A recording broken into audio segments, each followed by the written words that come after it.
G.I. Jane 2, can't wait to see it. All right?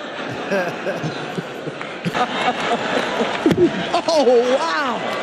The Oscars is back, baby. I wouldn't have even known this happened if Will Smith hadn't slapped Chris Rock. Remember when we were talking about civilians being shelled in the Ukraine? That's so last week. And I know you guys have already heard the details of this story, so I'm just gonna give my take.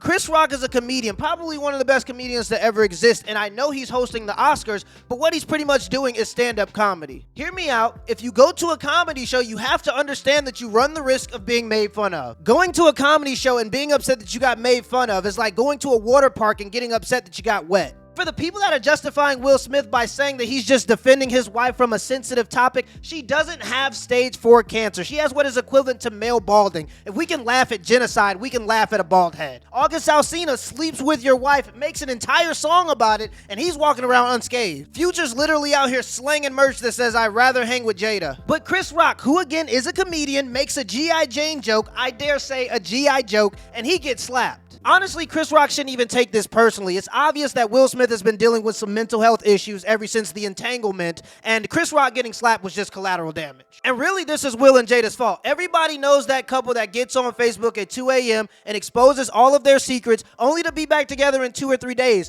The only problem is you don't know if you should support the relationship because he just found out that the 13-year-old isn't his, and ever since then, he's been feeding her knuckle sandwiches. Now imagine doing that in front of 100 million people. Jada pretty much humiliated her husband to promote her show and sold her family secrets for content monetization. Now, what I thought was more interesting is after he slapped Chris Rock, he still won the Oscar. He got on stage and gave one of the most depressing speeches I've ever heard. Now, take that with a grain of salt because he is an actor, and actors essentially get paid exorbitant amounts of money to lie to us. That's pretty much what it is. I know we like to try to dress it up and make them seem like heroes, and in England they call them dukes and lords or whatever they call them, but they're professional liars. Another thing that people have to understand about actors and actresses, especially if they're good at it, is in their career, they can become hundreds of different characters, and if you become hundreds of different characters and you're good at it, eventually you can forget who you are as a person. These last couple years have been tough for Will Smith. His wife, the person he pretty much dedicated his entire life to, admitted that she's in love with her ex-boyfriend. Not only that, but his son's best friend who was living with him was sleeping with his wife. Learning these things plus learning that your wife is willing to sell out her family for ad revenue would make any sane man a little homicidal. But in all seriousness, it's obvious that Jada is some kind of master manipulator, and somebody needs to watch out for Will Smith because he looks like he can't do another Monday. Unfortunately, we've gotten to the point where to get 52 likes on Facebook, people are self-diagnosing themselves with mental illnesses that they found on TikTok. Sometimes when you live in a society that fetishizes mental illness, you forget what it looks like in its worst form. And I really don't want to make this about the differences between men and women, but it's quite obvious that female mental health is taken much more serious than male mental health.